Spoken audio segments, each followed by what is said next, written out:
Selamat pagi. Hari ini kita kembali dalam perkuliahan kita ketiga dan hukum ketenagakerjaan. Pada perkuliahan yang terakhir ini, sebelum kita memasuki UAS,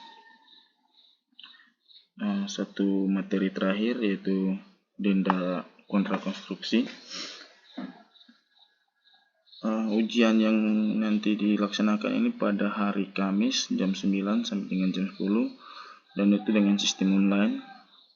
Soal yang saya berikan langsung dikerjakan dan dikirim kembali lewat media, mungkin lewat WhatsApp ke grup atau lewat media email.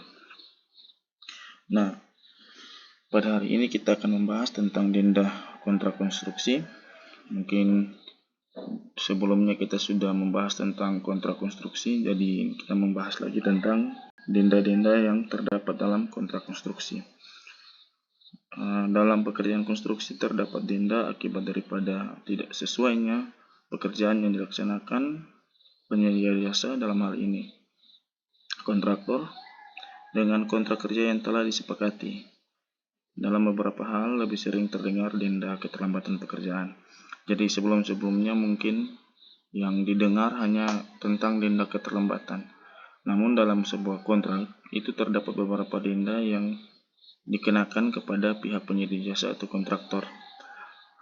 Tapi kita lebih sering dengar hanya sebuah denda yang terjadi ketika terjadinya keterlambatan pekerjaan. Namun sebenarnya ada beberapa denda lain yang tertuang dalam Undang-Undang Kerja Konstruksi. Nah, itu sudah diatur. Oke. Nah, definisi dan jenis denda ada pada struktur kontrak standar pengadaan barang dan jasa pemerintah. Jadi itu dalam kontrak kerja pemerintah itu sudah mengatur tentang yang namanya denda ini. Nah, dia punya referensi itu diambil dari standar denda Perpres atau Peraturan Presiden 54 tahun 2010 dan diubah sebagaimana diubah dengan Perpres nomor 4 tahun 2015 yang diambil dari Peraturan Presiden 54 tahun 2010, yaitu Peraturan Kepala LKPP atau Lembaga Kebijakan Pengadaan Barang dan Jasa Pemerintah. Itu nomor 1 tahun 2015. Jadi diatur berbasis Peraturan Pemerintah nomor 9 tahun 2000 tentang jasa konstruksi. Dan tertuang itu yaitu dalam Peraturan Menteri PU nomor 7 tahun 2010 dan diubah lagi dengan Peraturan Menteri PU nomor 31 tahun 2015. Nah, dalam sebuah kontrak kerja konstruksi atau dalam sebuah kontrak untuk konstruksi itu sudah diatur dalam undang-undang dan melalui peraturan menteri atau dengan peraturan-peraturan Perpres atau peraturan presiden itu sudah beratur. Itu yang standar-standar dari kontrak itu seperti apa, itu sudah diatur. Contohnya seperti ini.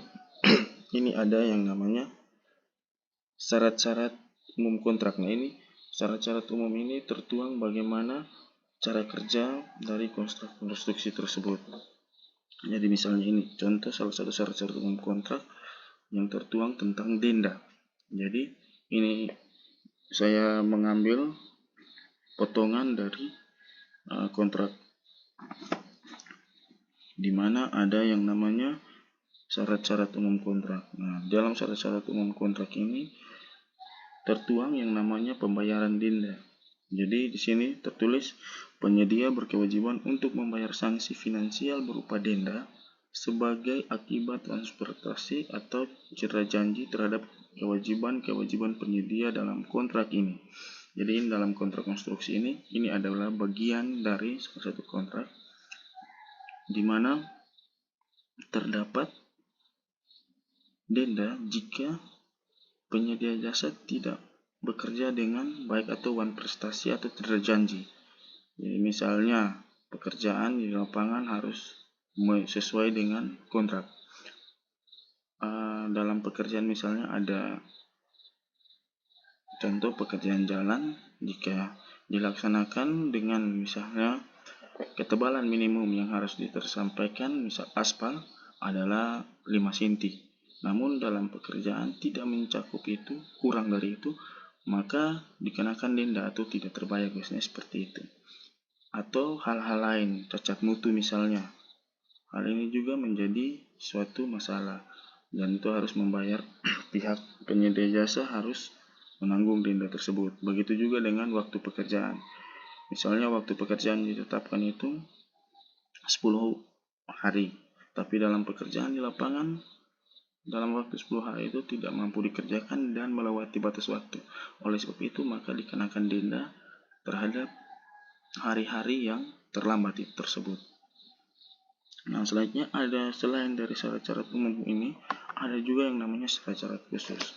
Nah, syarat-syarat khusus ini lebih ke tambahan-tambahan mengenai syarat-syarat umum sebelumnya. Nah, dalam syarat-syarat umum dalam syarat-syarat khusus ini biasanya menuangkan hal-hal yang tidak terikat di dalam syarat-syarat umum dan bisa tambahan-tambahan dari pihak pengguna jasa atau dalam hal ini pemerintah biasanya menambahkan hal-hal yang tidak tertuang sebelumnya di dalam syarat-syarat umum. Jadi contoh ini misalnya perbaikan cacat mutu, dendanya dia memberikan denda, dia menyampaikan nilai denda yang harus bayarkan atau nilai denda yang harus disampaikan kepada pemerintah atau dikembalikan dananya, yaitu denda akibat keterlambatan cacat mutu untuk setiap hari keterlambatan adalah sebesar 1/1000. Ini 1/1000 dari nilai kontrak itu dibayarkan per hari. Ini contoh untuk denda keterlambatan. Jadi dalam kontrak itu selain memuat tentang jangka waktu pekerjaan, memuat tentang nilai kontrak, memuat tentang jenis-jenis pekerjaan yang dikerjakan, ada juga hal-hal lain seperti denda-denda ini juga tertuang langsung di dalam kontrak, sehingga sebelum melaksanakan pekerjaan, semua hal ini disepakati antara pihak pengguna jasa dan penyedia jasa. Dalam hal ini penyedia jasa yaitu kita sebagai menempatkan diri sebagai kontraktor dan pengguna jasa sebagai orang yang memberikan pekerjaan. Nah, untuk denda lainnya kita lanjut ke halaman berikut.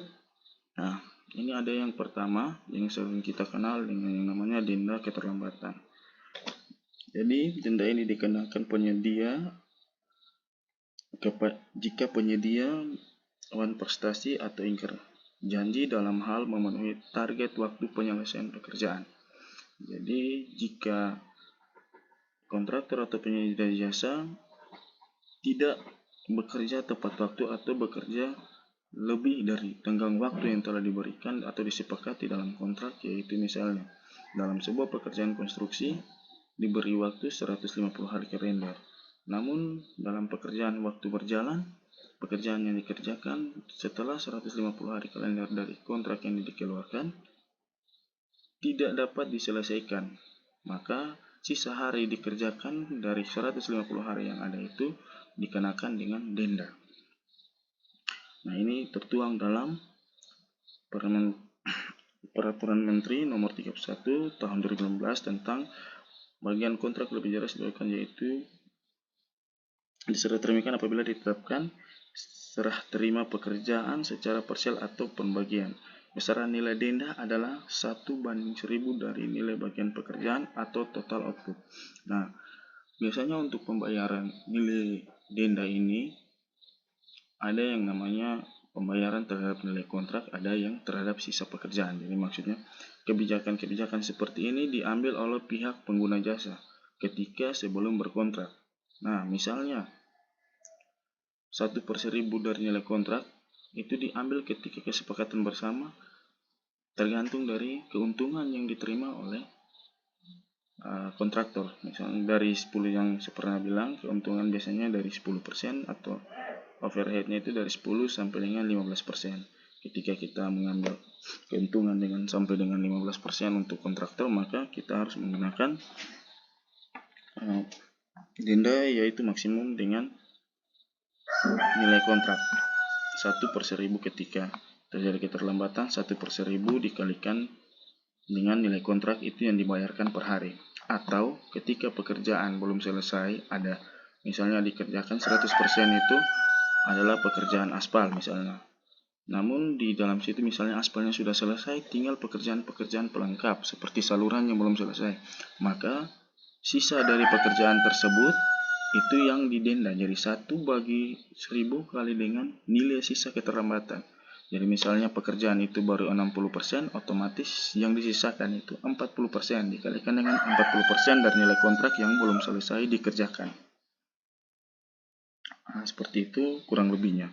Jadi ketika terlambat, otomatis nilai denda itu ada per hari. Jadi ini dibayarkan per hari ya.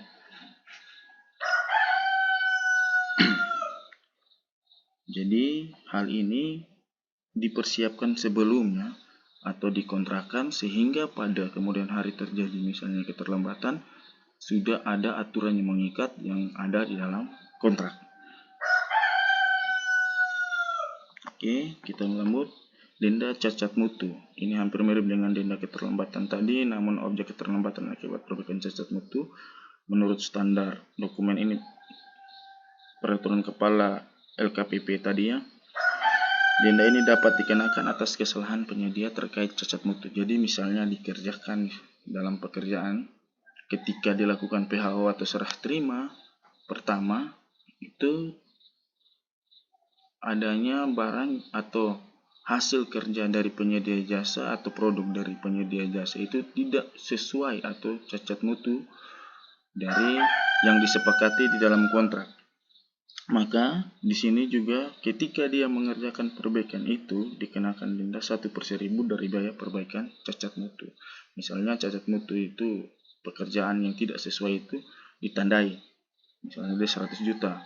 Jadi setiap keterlambatan yang dikerjakan 1 dibagi 1000 kali dengan 100 juta tadi atau pekerjaan yang akan dikerjakan yang tidak sesuai dengan mutunya itu berapa nilainya, dan itu dikerjakan beberapa hari. Jadi 1/1000 itu dikalikan dengan 100 juta itu dibayarkan per hari sampai dengan perbaikan cacat mutu itu selesai. Ini yang disebut dengan denda cacat mutu.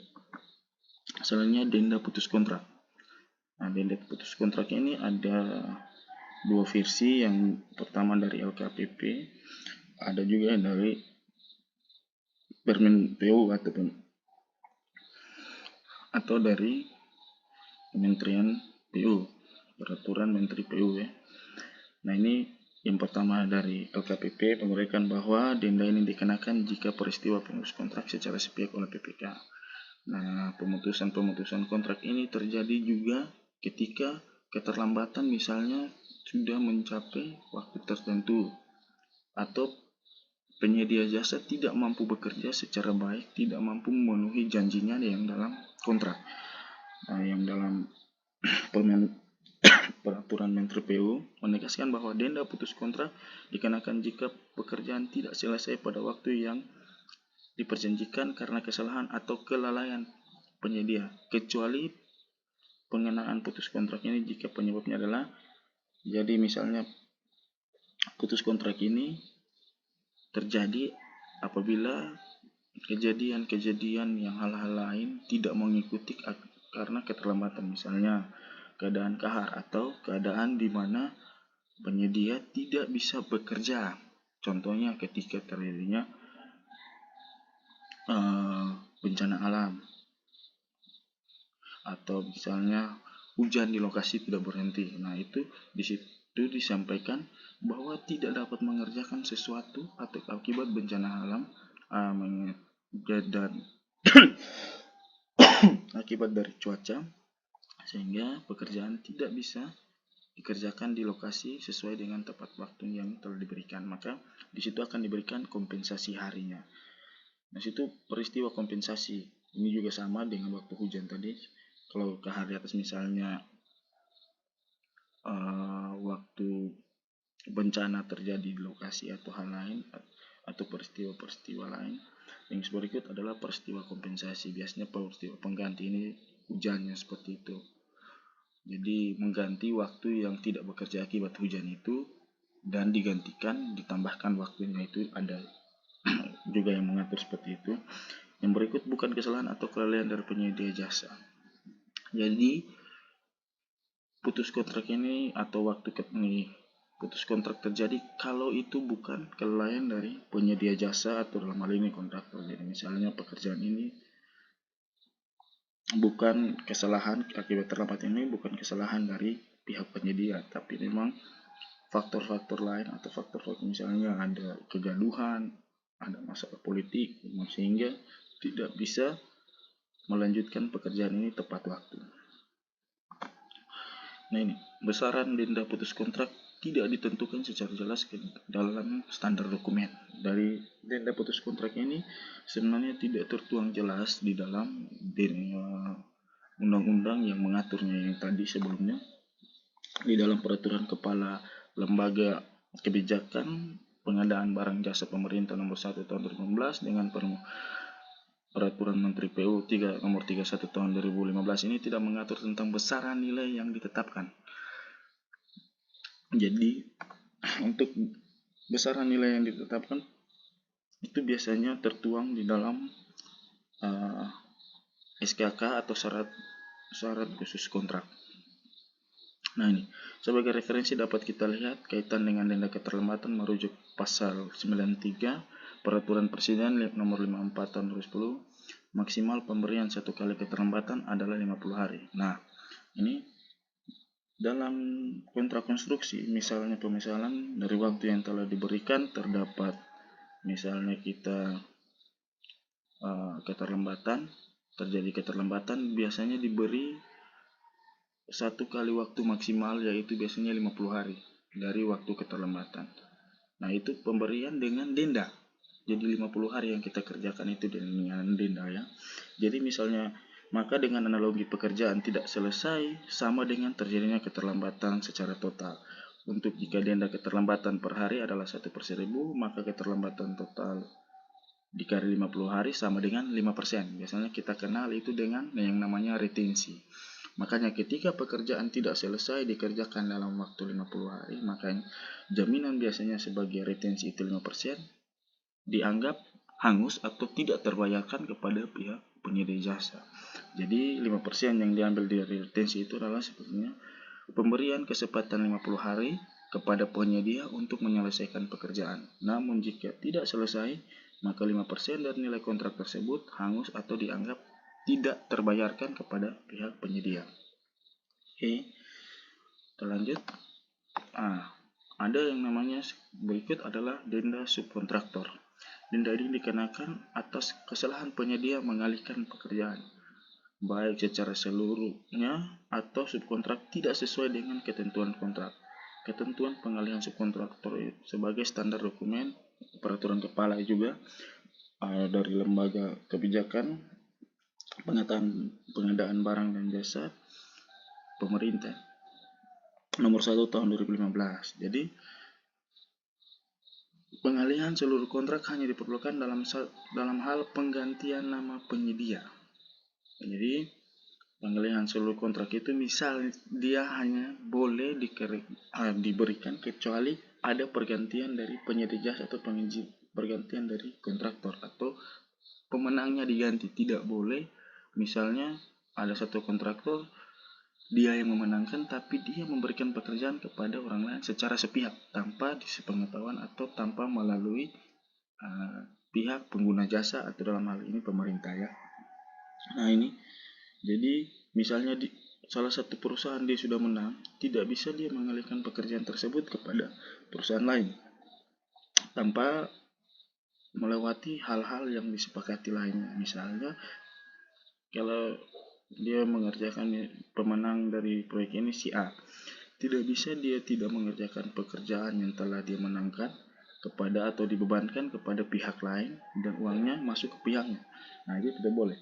Jadi siapa yang sudah menang, siapa yang maju sebagai pemenang dalam tender, dia wajib mengerjakan apa yang telah ada, yang telah tersedia. Karena misalnya pemenang tender itu berarti dia sudah melakukan penawaran di mana hal-hal seperti tenaga, materi, habis itu alat-alat itu dengan sistem keuangannya sudah terpenuhi sehingga dia dimenangkan. Namun ketika dia memberikan kepada orang lain yang tidak diketahui dia punya kemampuan seperti apa, alat ajak dia punya seperti apa, maka itu sebuah kesalahan.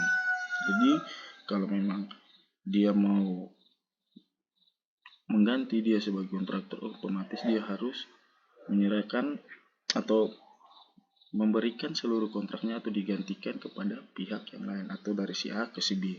Oke. Lanjut, kedua, subkontraktor tidak ada kerjasama penyedia jasa dengan penyedia lain untuk sebagai pekerjaan. Syarat-syarat subkontraktor adalah sebagai berikut. Nah, ini syarat-syarat dari subkontraktor. Penyedia hanya boleh mensubkontrak sebagian pekerjaan dan dilarang mensubkon seluruh pekerjaan. Jadi penyedia jasa hanya memberikan sebagian pekerjaannya kepada subkontraktor. Jadi tidak boleh seluruh pekerjaan, namun dia diperbolehkan mengerjakan atau memberikan pekerjaan kepada pihak lain dengan kontrak tersendiri kepada subkon yang akan mengerjakan. Misalnya kalau pekerjaan jalan, pekerjaan yang diberikan kepada subkontrak pekerjaan minornya, sedangkan pekerjaan mayornya seperti aspal dan agregat dan lain-lain dikerjakan oleh si kontraktor. Berikut, penyedia hanya boleh mensub pekerjaan apabila pekerjaan tersebut sejak awal di dalam dokumen penandaan kontrak diizinkan untuk disub. Jadi, pekerjaan yang disub itu adalah pekerjaan-pekerjaan yang sudah disepakati sejak awal bahwa dia akan disub dan bisa disub. Tidak boleh pekerjaan-pekerjaan tiba-tiba di tengah jalan dia memberikan kepada pihak lain. Yang berikut, subkontraktor sebagian pekerjaan utama hanya diperlakukan kepada penyedia spesialis. Nah, contoh misalnya pekerjaan-pekerjaan yang tidak bisa dikerjakan sendiri, maka diberikan kepada subkon. Jadi pekerjaan-pekerjaan spesial atau pekerjaan-pekerjaan yang butuh ketelitian lebih yang tidak dipunyai oleh kita saat penawaran, kita berikan kepada pihak subkontraktor, itu diperbolehkan. Selanjutnya, penyedia hanya boleh mensubkontraktor pekerjaan setelah persetujuan tertulis dari PPK. Penyedia tetap bertanggung jawab atas bagian pekerjaan yang disub. Nah, pekerjaan-pekerjaan ini semua sudah disepakati dengan pihak pemberi pekerjaan atau pihak pengguna jasa. Jadi, tetap untuk yang bertanggung jawab terhadap pembayarannya, bertanggung jawab terhadap ketika terjadi cacat mutu, itu adalah pihak penyedia jasa yang pertama yang bertanda tangan dengan pihak pengguna jasa.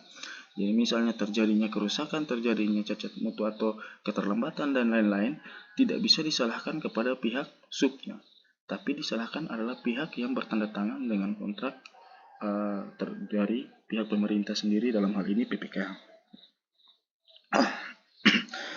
Oke. Selanjutnya ada lagi yang denda tingkat komponen bangunan atau denda TDKN.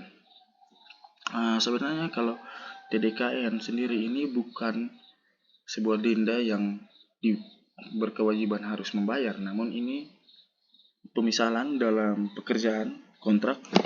Dalam kontrak ada pekerjaan konstruksi yang harus dikerjakan misalnya 100 juta. Namun ketika kita melaksanakan survei awal atau biasanya dikenal dengan MC0, di situ terdapat perubahan-perubahan pekerjaan. Nah, ketika perubahan-perubahan pekerjaan itu dia melampaui dari 15% dari pekerjaan, maka nilai penawaran awal atau nilai awal dari harga satuan itu dikalikan dengan harga yang terendah. Jadi ini di sini yang paling akhir dari bagian yang paling. Besaran denda atau sanksi finansial dihitung berdasarkan perbedaan antara nilai TDKN penawaran dengan nilai TDKN realisasi dikalikan dengan harga penawaran. Nah, jadi ini maksud di sini misalnya harga dari pemerintah misalnya untuk harga satuan satu item pekerjaan, item A misalnya ditawar oleh kontraktor dengan harga 20.000. Sedangkan dari pihak pemerintah memberi harga 15.000. Nah, ketika dalam pekerjaan berjalan dilakukan adanya pemenang, dilakukan yang namanya negosiasi, dan negosiasi ini memutuskan harga satuan pekerjaan A ini misalnya 19.000.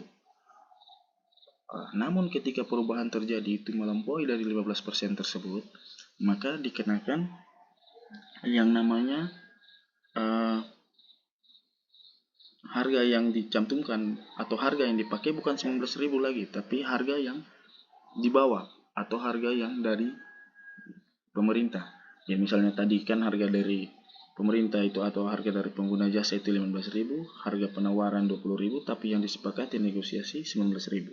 Ketika terjadi kelebihan atau kelebihan perubahan lebih dari 15%, harga itu bisa mau dipakai, harga selanjutnya dari kelebihan itu dipakai harga yang 15.000. Jadi hal ini sebagai denda, secara dikatakan denda ketika pembayar atau ketika penyedia jasa mengerjakan hal yang lebih banyak karena harga satuannya menjadi lebih kecil dari harga yang telah dinegosiasi. Nah, ini yang disebut dengan denda TDKN. Jadi biasanya di lapangan itu tidak boleh berubah lebih dari 15%. Jadi misalnya dalam perencanaan pekerjaan yang sudah sesuai atau pekerjaan yang harus dikerjakan itu tidak boleh lebih dari 15%, atau perubahannya tidak boleh melebihi 15% ini. Nah, ini mungkin tentang denda sampai di sini atau pertemuan yang terakhir kita pada hari ini. Diingatkan kembali bahwa hari Kamis jam 9 itu sampai dengan jam 10 akan diadakan UAS secara online. Ini saya sampaikan jauh-jauh hari Selasa untuk ada teman-teman yang mungkin masih ada di luar kota yang beralasan karena yang semester akhir yang mungkin sudah turun ke lokasi, tetap saya anjurkan untuk tetap mengikuti mata kuliah ini. Dikumpulkan pun secara online. Jadi setelah jam 10 saya memberikan waktu beberapa menit untuk mengirim kembali dokumen yang telah dikerjakan. Jadi entah itu nanti di scan atau di PDF kan dan dikirim lewat media mungkin email atau lewat media WhatsApp, dan jangan berbatas waktu juga. Nanti saya hubungi ke ketua kelas untuk membuat sebuah grup untuk memasukkan saya ke dalam, dan ketika jangka waktu pengumpulan sudah selesai maka grup itu ditutup sehingga tidak ada lagi pengumpulan dari luar. Oke, untuk hal-hal lain yang bisa ditanyakan nanti bisa langsung ke saya lewat media WhatsApp tentang perkuliahan hari ini. Baik, selamat pagi, terima kasih.